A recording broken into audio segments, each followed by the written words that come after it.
Supreme court of Pakistan 2017 में जो मैंने पिटीशन डाली थी उस पर कोई डिसीजन ले लेता तो आज कराची के लोगों को इन मुश्किलात का सामना नहीं करना पड़ता। ये मैं नहीं कह रहा, सीएम साहब के अल्फाज हैं जो चैनल्स पे चले। मैं एक्सेप्ट करता हूँ कि केएमसी के पास वसाइल नहीं है। मुख्तलिफ लोग मुख्तलिफ औकात में कहते रहे कि ये तो रोना ही रोता रहता है। ये लेटर लिखे सबको, prime minister, president of Pakistan, chief minister of Sindh, governor of Sindh, ये पैसे ये कौन लेगा? कौन? एक जवाब नहीं किया इसका मेरा। बिस्मिल्लाहिर्रहमानिर्रहीम। नई बात के साथ मैं हूं फवाद अहमद। नाज़रीन, मेयर कराची वसीम अख्तर का 4 साला दौर कैदो बंद की सहूबतों के साथ शुरू हुआ और कराची में अर्बन फ्लडिंग पे उसका इख्तिताम हुआ।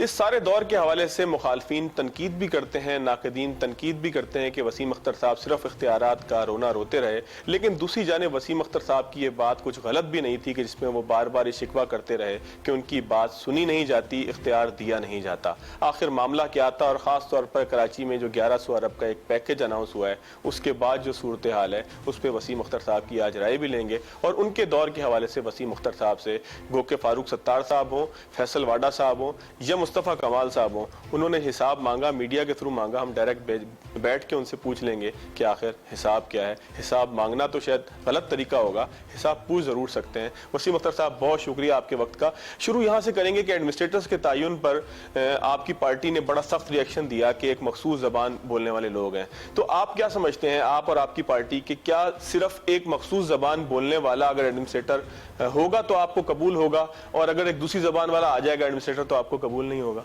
नहीं, पॉइंट ये नहीं है। पॉइंट ये है कि जो चीज़ डिसाइड हुई थी कि एडमिनिस्ट्रेटर पोस्ट करने से पहले सारे स्टेक होल्डर्स को कॉन्फिडेंस में लिया जाएगा, तो अब जब एडमिनिस्ट्रेटर पोस्ट कर दिया है और फिर जो नोटिफिकेशन आया है सारे डिस्ट्रिक्ट्स का, उसमें तो एक लिसानी इकाई अलग से नज़र आ रही है। क्या कराची या सिंध के अंदर उर्दू बोलने वाला, पंजाबी बोलने वाला, बलोची बोलने वाला, कोई और ऑफिसर, पश्तो बोलने वाला कोई और ऑफिसर नज़र नहीं आया आपको? आपने ऐसे रेवेन्यू के जो ऑफिसर्स थे उनको तैनात कर दिया, वो कैसे कर दिया आपने? उनका क्या एक्सपीरियंस है कराची से रिलेटेड? कराची के डायनामिक्स को वो जानते हैं, नहीं जानते? पास्ट क्या एक्सपीरियंस है उस ऑफिसर का? क्या वो जिन पोस्टों पे रहा है उसमें कामयाबी से उसने रिजॉल्व की हैं चीज़ें?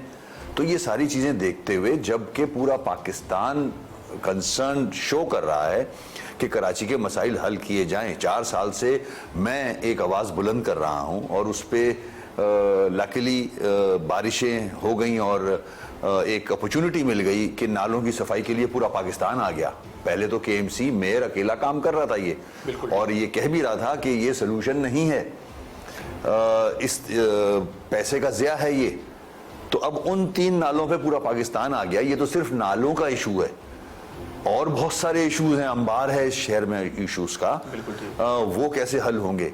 तो आपकी जो पहल की गई है, यहाँ से आपने एडमिनिस्ट्रेटर पोस्ट किए हैं, वो ही गलत डायरेक्शन में चले गए हैं आप, तो फिर आगे किस तरह से रिजॉल्व होंगी चीज़ें? हमें तो परेशानी है ये कि आपने जिस तरह से एडमिनिस्ट्रेटर लगाए, मेरा कोई बैर नहीं है एडमिनिस्ट्रेटर से, मगर तरीक़ेकार गलत है। आपको सारे जो सबसे बड़ा स्टेक होल्डर एमक्यूएम है, अभी 75 से 80% मैंडेट एमक्यूएम के पास है आप कराची शहर के लिए। फिर नंबर 2, आइन में ये मौजूद है, इलेक्शन कमीशन के आप रूल्स उठा के देख लें कि आपको केयर टेकर गवर्नमेंट लानी होती है। फेडरल गवर्नमेंट जब जाती है तो केयर टेकर गवर्नमेंट आती है सबकी मुशावरत के साथ। प्रोविंस की गवर्नमेंट जाती है तो एक केयर टेकर गवर्नमेंट आती है सबकी मुशावरत के साथ। आपने तो यहाँ मुशावरत की नहीं, आपने तो डिस्ट्रिक्ट भी बनाने शुरू कर दिए बगैर आवाम से पूछे, आपने बगैर स्टेक होल्डर से पूछे आपने एडमिनिस्ट्रेटर बिठा दिए लाके। ये तो वायलेशन है इलेक्शन कमीशन की कि जो 120 डेज हों या 90 डेज हों, अगर आपको इस टाइम के बाद इलेक्शन कराना है जो कि है, तो उस दौरान आपको केयर टेकर सबकी मुशावरत से एक हुकूमत बनानी होगी। अच्छा, आपने तो बनाई नहीं, आपने मर्जी के ऑफिसर्स लाके बिठा दिए। और जिनका एतराज वसीम अख्तर साहब इस बात पर है कि मर्जी के ऑफिसर्स लाकर बिठा दिए या किसी खास जबान के बोलने वाले लाकर बिठाए, एतराज असल में मुशावरत ना करने पर है। एतराज की बात मुशावरत भी है, और क्या आपने तो सिंध को आप खुद डिवाइड कर रहे हो लिसानी बुनियादों पे। क्या उर्दू बोलने वाले, पश्तो बोलने वाले, पंजाबी बोलने वाले ऑफिसर्स नहीं है? बिल्कुल ठीक। इस शहर में सिर्फ एक ही जबान बोलने वाले ऑफिसर्स हैं, तो आपने तो वैसे ही डिवाइड कर दिया। आप जहां अवाम ये चाह रही है कि डिस्ट्रिक्ट नहीं बनने चाहिए, आपने डिस्ट्रिक्ट बना के कराची डिवाइड कर दिया। और जब अवाम आवाज उठाती है एक अलग सूबे के लिए, तो आप सिंध को मां बना लेते हैं। तो यहां समझ नहीं आता कि दोहरा मेयार, पंजाब में आप डिस्ट्रिक्ट सूबे बनाना चाह रहे हैं, यहां आपके ख्यालात दूसरे हैं। तो ये क्या है? सिर्फ इसलिए कि कराची दूध देने वाली गाय है, कराची एटीएम मशीन है, आपको सिर्फ कराची को लूटना है, इसमें डेवलप नहीं करना। मगर मजे की बात ये, सिर्फ कराची को नहीं, पूरे सिंध को लूट रहे हो आप। क्या लाड़काना बन गया 12 सालों में? 3000 अरब रुपया कराची ने दिया है आपको 12 सालों में। क्या सेवन बन गया? क्या दादू बन गया? आप इंटीरियर सिंध चले जाएं, वहां जिस तरह से अल्लाह की मखलूक जिंदगी गुजार रही है, वो सबके सामने देख लें जाके। कराची तो पेरिस नजर आता है उसके आगे। तो आप जब सारा कुछ उजाड़ के अब कराची की तरफ रुख किया है, कराची को उजाड़ दिया है तकरीबन आपने, अब तो एक अपॉर्चुनिटी मिली है कि साहिब इक्तदार, स्टेक होल्डर्स, फेडरल गवर्नमेंट इनको लेके बैठ गए हैं, एनडीएमए, एफडब्ल्यूओ, कोर 5, तो जाके एक डायरेक्शन ली जा रही है। बिल्कुल ठीक। मगर अच्छा वसीम अख्तर साहब, थोड़ा सा आगे की तरफ आते हैं, एडमिनिस्ट्रेटर्स की तरफ तो चले, बात आपकी हो गई। जिला आपकी मौजूदगी में बना, आप उस वक्त केएमसी के मेयर थे जिस वक्त जो है वो किमाड़ी को जिले का ऐलान हुआ, उस पर आपके क्या तहफ़्फ़ुज़ात थे और क्या आपसे पूछा गया था, बीइंग एडमिनिस्ट्रेटर, बीइंग कराची के जो है वो लुक आफ्टर करने वाले, कराची के एक तरह के आप समझ लें कि होली सोली लॉर्ड मेयर ही थे आप, तो आपसे पूछा गया था? एक ये भी बताइएगा, दूसरा उस पर आपका एतराज़ क्या है, आपको और आपकी पार्टी का? देखें, इन्होंने पहली बात तो ये इस बेस पे अगर डिस्ट्रिक्ट बना रहे हैं कि 35 लाख की पॉपुलेशन पे आप डिस्ट्रिक्ट बना सकते हैं, एक्सीड कर गई है। ये कहते हैं कि 39 लाख हो गई है आबादी, जबकि समझ से बाहर है कि सेंसस तो सामने ही नहीं है, तो आपने पॉपुलेशन कैसे गिन ली? सबसे बड़ा पॉइंट तो ये है। तो आपकी नीयत यहां से नजर आती है, सियासी बुनियादों पे आप कराची को डिवाइड करना चाहते हो। ये आप जो मेहनत और कोशिशें कर रहे हैं ये नाकाम होंगी। आप इससे बेफिक्र हो जाएं कि कराची के लोग आपको वोट डालेंगे, चाहे आप जितने डिस्ट्रिक्ट बना लें। बिल्कुल ठीक। आपको कराची के लोग वोट नहीं डालेंगे। 50 साल का रिकॉर्ड है ये, क्योंकि आपकी कारकर्दगी है, आप में तासुबियत है, आपने नौकरियां बेची हैं कराची के लोगों की दूसरे लोगों को जिनका हक नहीं था। आपने डोमिसाइल जाली बनवाए हैं और नौकरियां दिलवाई हैं इस शहर की। इस शहर के जवान कहां जाएं, इस शहर के लोग कहां जाएं, कहां नौकरियां करें?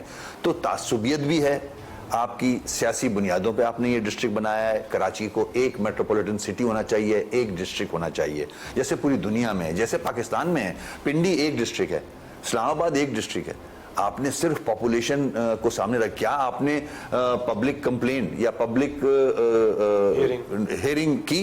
आपने पब्लिक को नोटिस दिया कि हम ये करने जा रहे हैं? पब्लिक कंप्लेंट्स ली आपने? पब्लिक के भी तहफ़्फ़ुज़ात हैं।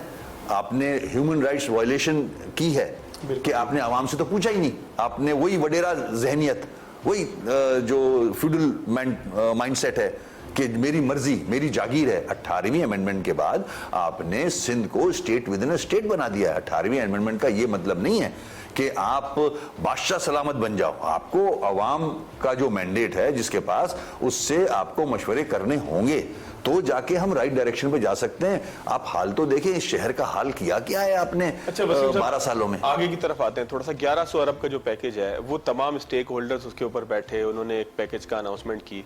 उसके बाद हम देख रहे हैं कि एक बयानात का सिलसिला शुरू हो गया है। मुर्तज़ा वहाब साहब कहते हैं कि जी 802 अरब हमारे हैं, बाकी कुछ वफाक ने थोड़े बहुत डालकर जो है वो इस तरह से किए। खालिद मकबूल साहब ने अपनी प्रेस कॉन्फ्रेंस में कहा कि हातिम की कब्र पर लात मार के जो है वो शहर को 1100 अरब का पैकेज दिया। उसके बाद एक महसूस हो रहा है कि जैसे कोई एहसान किया गया।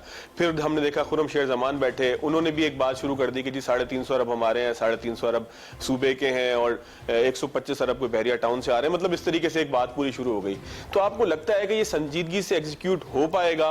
ये जो 1100 अरब का पैकेज है ये शहरियों की किसी सहूलत का सबब बन सकेगा? फिलहाल तो मैं इतना कहूंगा कि सीइंग इज बिलीविंग, नजर आएगा तो मैं आपका जवाब दूंगा।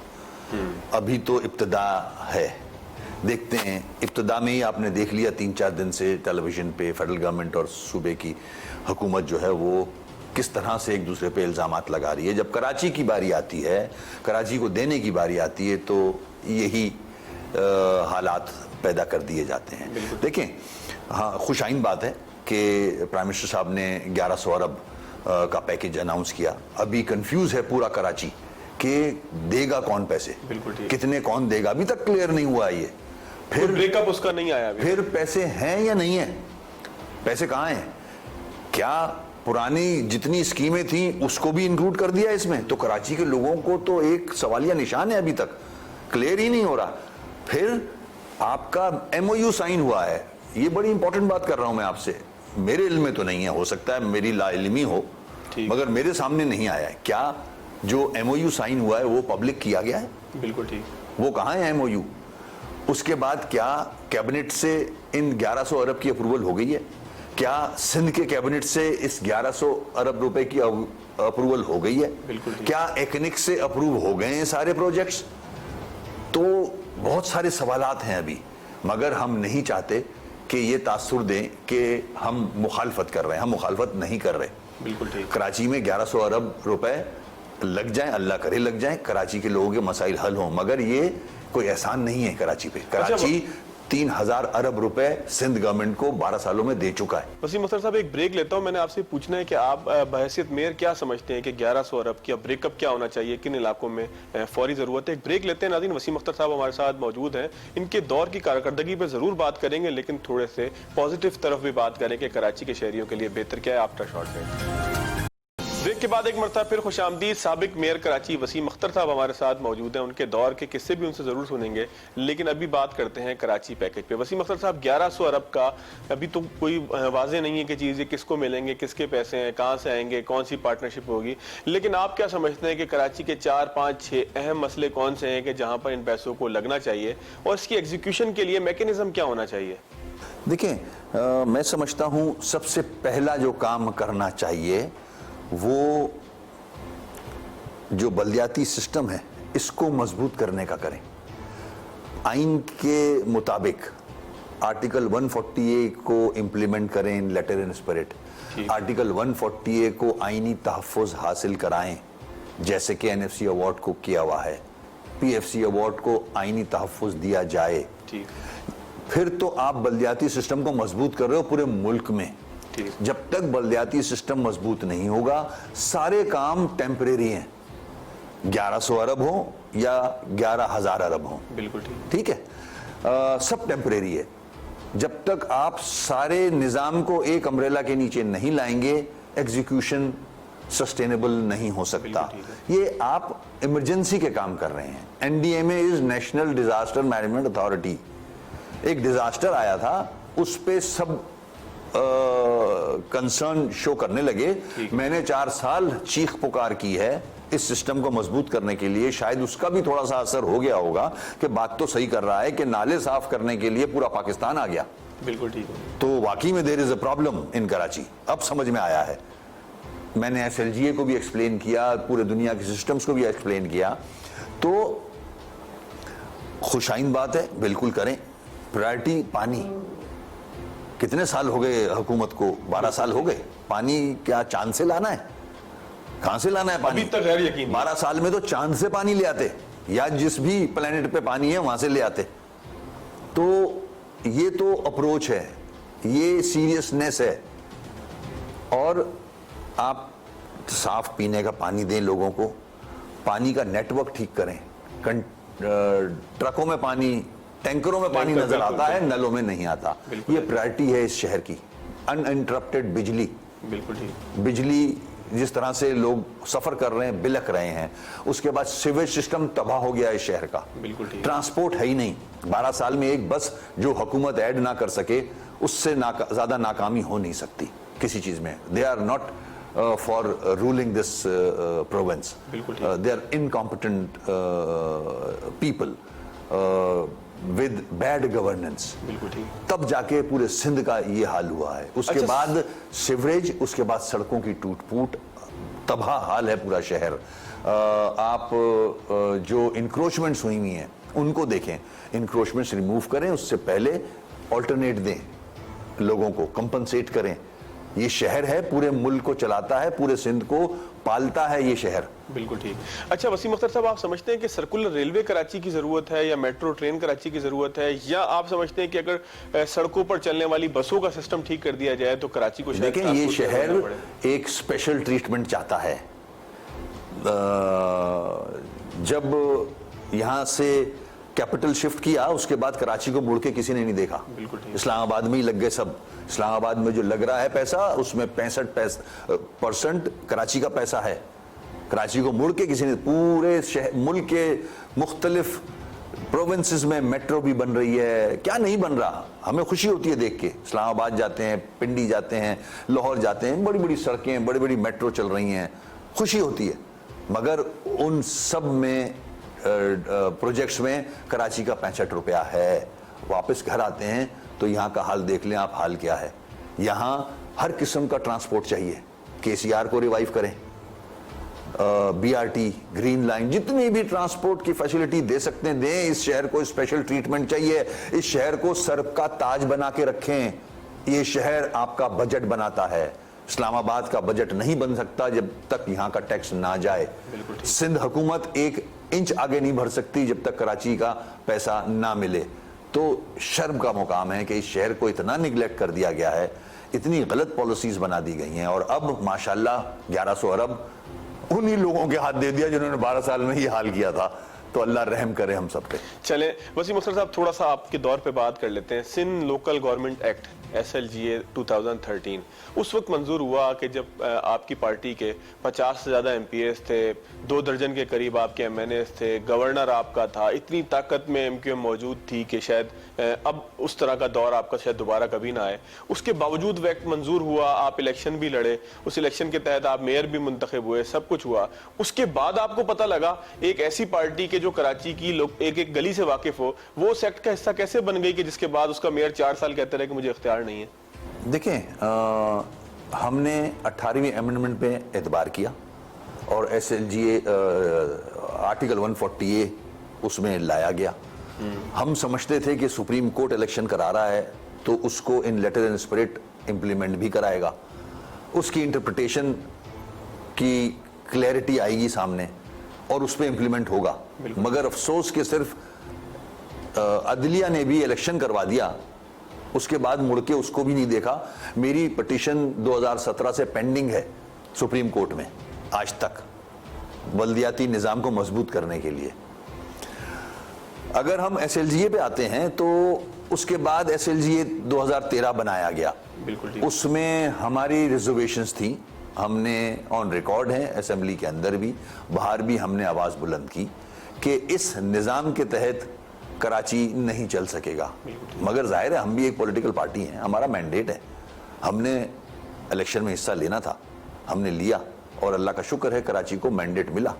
7.5 लाख वोट पड़ा है MQM को बल्दियाती उसमें, और हमने कोई 75 से 80% मैंडेट हासिल किया, 2/3 मेजॉरिटी थी हमारी। तो अवाम ने हम पे एतबार किया। मगर जो SLGA 2013 को अगर देखते हैं तो वो जो फंक्शंस KMC के पास छोड़े हैं, वो फंक्शंस डायरेक्टली फैसिलिटेट करते ही नहीं अवाम को। वाटर बोर्ड अपने पास रखा हुआ है, सीवरेज अपने पास रखा हुआ है, मास्टर प्लान अपने पास रखा हुआ है, बिल्डिंग कंट्रोल अथॉरिटी अपने पास रखी हुई है, सॉलिड वेस्ट मैनेजमेंट बोर्ड अपने पास रखा हुआ है, ट्रांसपोर्ट अपने पास रखी हुई है, कचरा उठाने की जिम्मेदारी CM साहब के पास है। बिल्कुल ठीक है। तो ये कैसे चलेगा निज़ाम? हम 4 साल इस पे आवाज़ बुलंद करते रहे, सुप्रीम कोर्ट भी गए, हाई कोर्ट भी गए, जहां जहां आवाज बुलंद कर सकते थे की। आज आपके सामने है कराची का हाल। आज जो मैं 4 साल से आवाज उठा रहा हूं, आज पूरा पाकिस्तान वही बात कर रहा है। किसी चैनल पे बैठ जाएं, किसी चैनल को ऑन करके देख लें, जो लोग बात कर रहे हैं कराची से रिलेटेड, वो यही कह रहे हैं कि इख्तियारात।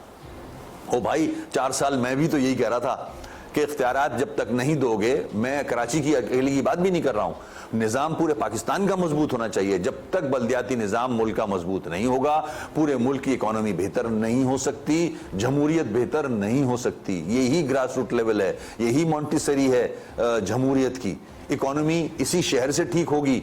इस शहर को निगलेक्ट करोगे, कभी भी इस्लामाबाद अपनी इकोनॉमी का जो इशू में फंसा हुआ है, लोन्स में फंसा हुआ है, डेट्स में फंसा हुआ है, कभी नहीं निकल सकेगा उससे। तवज्जे कराची पे देनी चाहिए, बल्दियाती निज़ाम को मजबूत करना होगा आपको। ये जो एक्ट है ये क्लियर, अगर मैं आपको टाइम बहुत लगेगा, मैं दिखा सकता हूं एक एक शिक किस तरह ज्यादती की गई है इस शहर के साथ। आज का अटॉर्नी जनरल SLGA 2013 उठा के मेरे सामने CM साहब को बता रहा था कि इस SLGA के साथ कुछ भी नहीं हो सकता कराची में। अगर ये एक्ट एप्लीकेबल किया आपने, इसको इम्प्लीमेंट किया, तो कराची का कोई मसला हल नहीं हो सकता। ये अटॉर्नी जनरल CM साहब को एक मीटिंग में मेरे सामने बताया है उसने। तो जब यहाँ नौबत आ जाए तो अब क्या और क्या शवाहिद चाहिए। कराची की शक्ल देख लो किस तरह से उजाड़ा है इस शहर को इन्होंने। पूरे सिंध की शक्ल देख लो भाई, छोड़ो। अच्छा वसीम अख्तर साहब, आप आपदीदा हो गए थे आखिरी प्रेस कॉन्फ्रेंस में। लोग ये कहते हैं कि पहले रोजाना चाहिए था। मैं ड्रामा थोड़ी कर रहा था, मैं कोई एक्टर थोड़ी हूँ, मैं कोई ड्रामा थोड़ी कर रहा था। भाई मैं 4 साल मैंने स्ट्रेस फेस किया है। मैंने हर कोने में खत डाला है, लिख के रिमाइंडर्स दिए हैं, अपने लिए नहीं। कोई जवाब नहीं आया, एक भी जवाब नहीं आया, एक भी। किसी को इंटरेस्ट नहीं है कराची से। आप नहीं समझते कराची के अवाम की तौहीन है कि कोई इसको जवाब देना? बिल्कुल तौहीन है, बिल्कुल तौहीन है। जब तो मुझे अफसोस हो रहा था कि कराची शहर जो आपको पालता है उसके साथ इतनी नेग्लिजेंस, क्रिमिनल नेग्लिजेंस। और मैं उसके पे आपको हर बार लिख रहा हूं, प्राइम मिनिस्टर को लिख रहा हूं, चीफ मिनिस्टर को लिख रहा हूं, चीफ सेक्रेटरी को लिख रहा हूं, प्रेसिडेंट को लिख रहा हूं, गवर्नर को लिख रहा हूं, कोई जवाब नहीं आ रहा, किसी को इंटरेस्ट नहीं है। आज जब सियासी फायदे उठाने हैं और क्रेडिट लेना है तो सब 3 नालों पे आ गए कराची में। अफसोस होता है। अच्छा वसीम अख्तर साहब, एक ब्रेक लेता हूं। ब्रेक के बाद बड़ी तफसील से बात करनी है। कुछ मौज़ूआत आपके मुखालफीन कहते हैं कि जी यहाँ पर करप्शन हुई, उसके हवाले से थोड़ी बात करेंगे। एक ब्रेक लेते हैं नाज़रीन। वसीम अख्तर साहब हमारे साथ मौजूद है। प्रोग्राम के अहम तरीन हिस्से के अंदर हम जा रहे हैं। आफ्टर शॉट तो लोग कम से कम असलियत को पहचान जाएंगे कि क्या हुआ है 4 सालों में। 4 सालों में जो पैसा दिया गया है सिंध गवर्नमेंट ने KMC को, उसमें एक बड़ा पोर्शन सैलरी और पेंशन का है। ठीक है, ठीक है। आज भी 3.5 अरब की लायबिलिटीज हैं पेंशन की। बिल्कुल ठीक। आज भी KMC के जो 13,000 एम्प्लॉइज हैं उसका कम से कम, अप्रॉक्सीमेटली बता रहा हूं मैं, एग्जैक्ट फिगर अभी नहीं मेरे जहन में आ रहा, 10 करोड़ से ऊपर का शॉर्टफॉल है तनख्वाहों में सिर्फ। ठीक है, ठीक है। फिर एक आती है वन टाइम ग्रांट। ठीक है, ठीक है। एक ऑक्ट्रॉय के पैसे मिलते हैं और ग्रांट के पैसे, स्पेशल ग्रांट के पैसे मिलते हैं जो तनख्वाह में चले जाते हैं और पेंशन में चले जाते हैं। एक पैसा आता है कि सुप्रीम कोर्ट या हाई कोर्ट ने कुछ ऑर्डर्स किए कि KMC की बिजली कट गई है, इतने ड्यूज हैं, ये दे दो। वो पैसे डायरेक्टली के इलेक्ट्रिक को चले जाते हैं। एक पैसा आता है कि नाले साफ करने हैं, तो मुझसे पहले मेरे ख्याल में कोई 40 या 39 अरब करोड़ रुपए आए थे। मैं नहीं था जब, एडमिनिस्ट्रेटर के जमाने में मेरे सामने नाले साफ करने के सुप्रीम कोर्ट के ऑर्डर पे 50 करोड़ रुपए आए थे। ठीक है। हमने नाले साफ किए, जो भी फॉर्मेलिटीज होती हैं कोडल, वो हमने पूरी की और कॉन्ट्रैक्ट अवार्ड किए। 2018 जून तक सारे नाले हमने क्लियर कर दिए थे। बिल्कुल। उसके बाद फिर कचरा तो जमा होता है, नाले सोल्यूशन ये है नहीं, कचरा फिर जमा हो जाता है। उसके बाद KMDC की अगर स्पेशल कोई ग्रांट देनी है तो वो पैसे आते हैं, वो उस KMDC के उसमें चले जाते हैं। अगर दवाइयां खरीदनी हैं अब्बासी शहीद या 14 अस्पतालों के लिए, उसके पैसे आए, वो उस दवाइयों में चले गए। असल अमाउंट जो है वो आती है ADP की, एनुअल डेवलपमेंट प्रोग्राम जो होता है। उसमें हमारे KMC के 35 डिपार्टमेंट हैं, उसमें 14 अस्पताल हैं, उसमें पार्क्स हैं, उसमें 102 सड़कें हैं, उनके ऊपर लाइट्स हैं, कब्रिस्तान हैं, चार्ज पार्किंग का डिपार्टमेंट है, वार्डन्स का डिपार्टमेंट है। हमारे जो डिपार्टमेंट्स हैं उनको हमने मेंटेन भी करना है, अस्पतालों में इक्विपमेंट भी खरीदना है, पार्क्स के अंदर उसको मेंटेन भी करना है, उसकी घास भी कटनी है, उसकी मशीनरी भी ठीक होनी है। तो ये तो हो गए 35 डिपार्टमेंट्स। उसके बाद एडीपी के अंदर जब मैं मेयर बना तो ऑनगोइंग स्कीम्स एडमिनिस्ट्रेटर्स ने शुरू की हुई थी, ठीक है, उनको कंप्लीट किया, उसके पैसे दिए गए उसी एडीपी में, ठीक है। उसके बाद 6 डिस्ट्रिक्ट्स हैं कराची में, 6 डिस्ट्रिक्ट में हमने स्कीमें दी हैं। 2 करोड़ से ऊपर की स्कीम दे नहीं सकते हम। बिल्कुल ठीक है। वाटर बोर्ड के इश्यूज इतने हैं कि हमें बहुत जगह पाइप डालने पड़े, वो पैसा वाटर बोर्ड में भी खर्च किया गया, क्योंकि अगर सीवेज लीक कर रहा है तो सड़क बनाना बेकार है। बिल्कुल ठीक। वो पैसा हमने उन स्कीमों में 400 से ऊपर स्कीमें हमने की हैं, वो पैसा उसमें गया। 17 अरब की एलोकेशन थी, 17 अरब एडीपी की बात कर रहा हूं। बाकी जो पैसे हैं वो सारे डायरेक्ट गए, डायरेक्ट उसी हेड में चले गए। ठीक है। उसमें कराची की डेवलपमेंट नहीं की जा सकती है। ठीक है। वो पेंशन, तनख्वाहें और वन टाइम ग्रांट जिसे कहते हैं, ठीक है। किसी के ऑर्डर पे वो ग्रांट दी गई, वहां वो पैसे चले गए।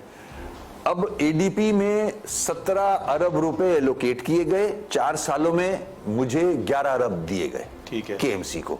11 अरब का पूरा हिसाब सिंध गवर्नमेंट के पास भी है, एजी सिंध में और सिंध के फाइनेंस डिपार्टमेंट में और केएमसी के फाइनेंस डिपार्टमेंट में। किसी को शक है अगर तो जाके खुद देख ले, दोनों जगह के ऑफिसेस कांटेक्ट कर ले, आपको पब्लिक डॉक्यूमेंट है वो मिल जाएगा। और अगर उसमें खुदा ना खास्ता किसी ने कोई गलत काम किया हुआ है, इवन मैंने अगर गलत काम किया हुआ है, एंटी करप्शन है, नैब है, वो इन केसेस को पिक करने के इदारे हैं कि अगर किसी ने गलत काम किया है तो उसको प्रोब करेगी और चीजें सामने आएंगी।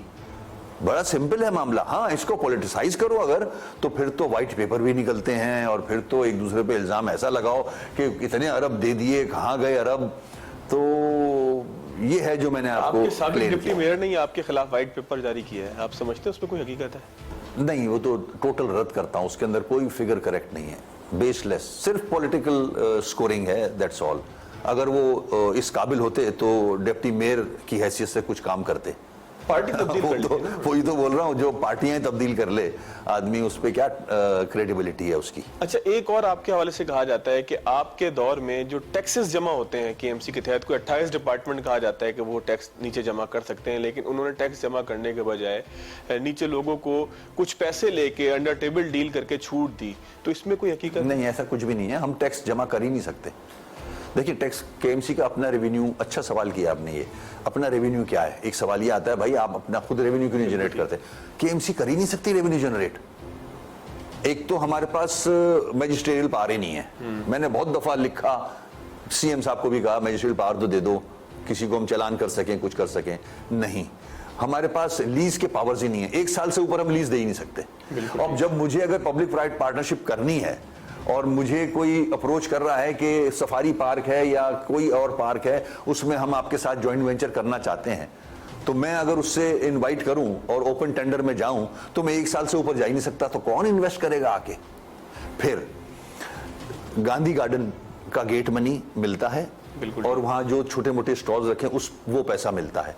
चार्ज पार्किंग का ना होने के बराबर है, क्योंकि चार्ज पार्किंग एक डिस्प्यूटेड डिपार्टमेंट बन चुका है। डिस्ट्रिक्ट भी चार्ज पार्किंग कर रही है, कैंटोनमेंट भी चार्ज पार्किंग कर रही है, पूरा कराची चार्ज पार्किंग कर रहा है, तो पुलिस भी करवा रही है। हमारे पास तो कोई 30-35 चार्ज पार्किंग के इलाके हैं, वहां से पैसे आते हैं।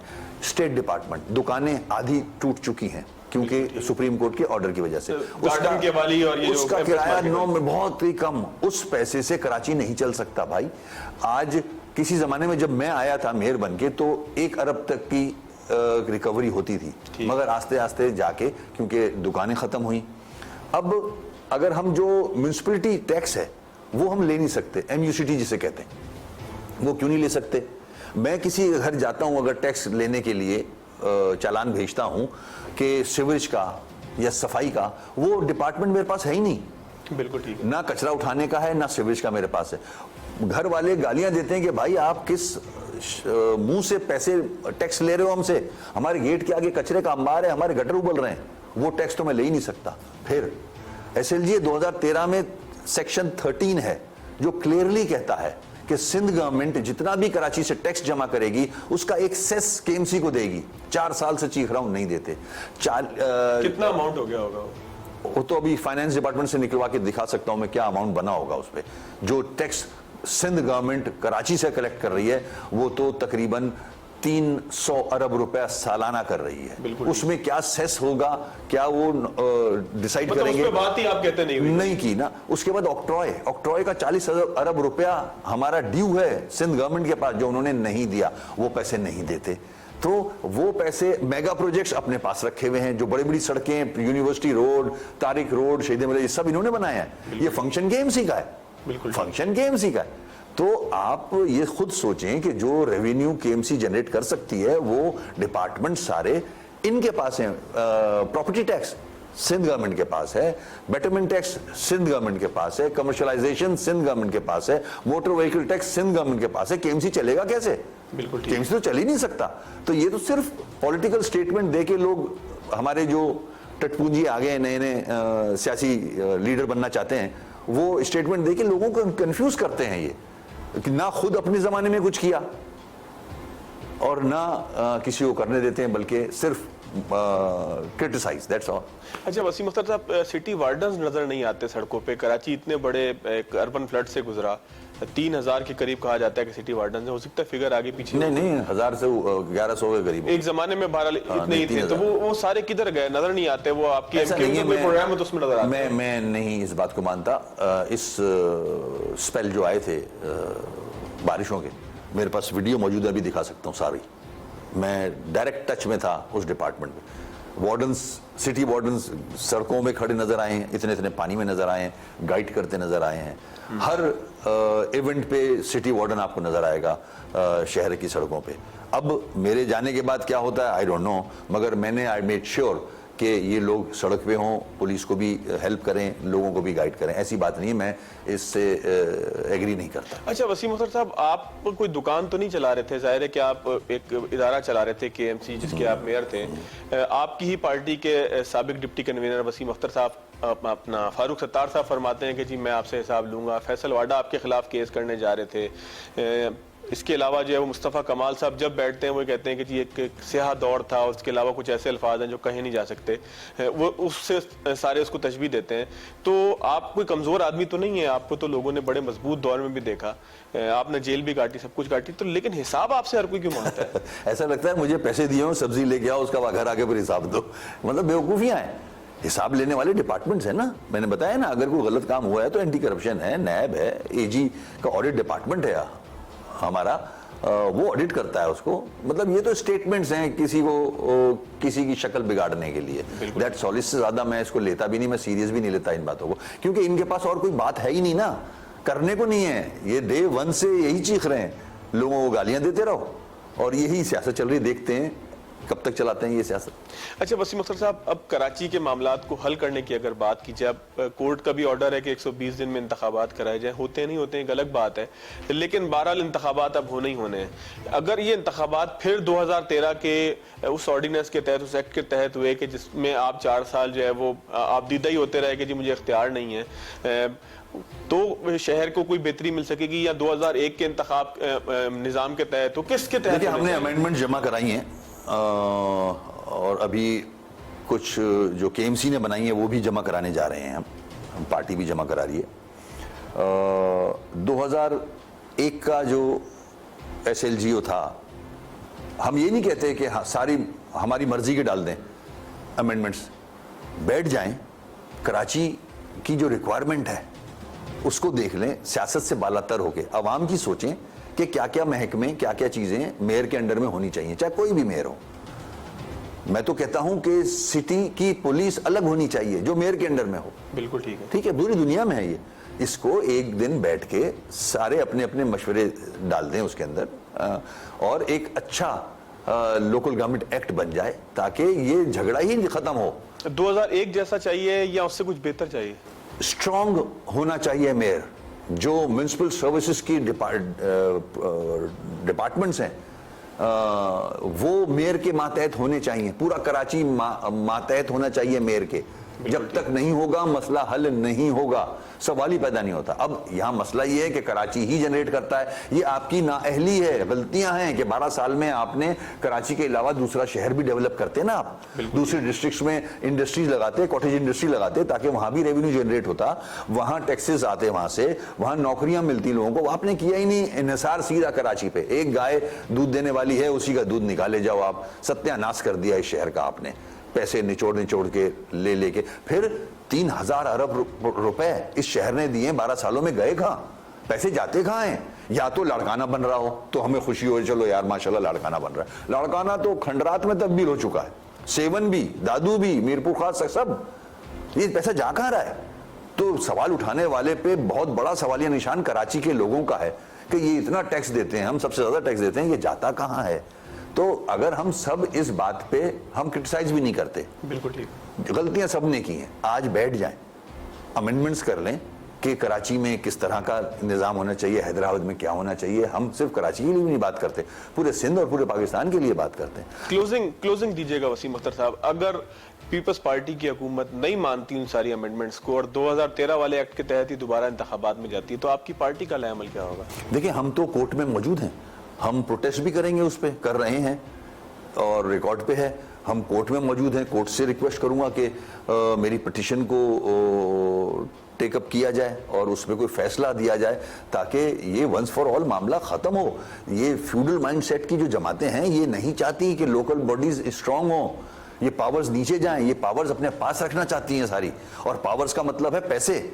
अब पैसे आप होते कौन हो? आपने एनएफसी के बाद को तो एनएफसी पे तो शोर करते हो आप, पीएफसी क्यों नहीं कराया आपने? बिल्कुल ठीक। आपने सारा पैसा अपने पास रखा हुआ है, मर्जी से आप, जैसे वडेरा नहीं होता अपनी मर्जी से चला रहा होता है, ये तरीके नहीं होते हैं भाई।